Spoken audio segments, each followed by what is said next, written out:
আমি খেলার পুতুল না, তোমার পিছে ঘুরবো না, যারে খুশি করো তোমার আপন।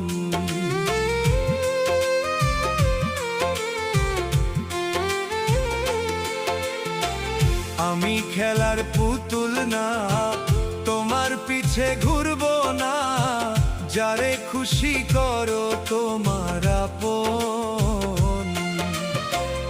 আমি আপন ছিলাম না, আপন হইতে পারলাম না, তোমার মতো বেঈমান মানুষ আর চাই না, জীবন চলে না। আমায় মুক্তি দাও রে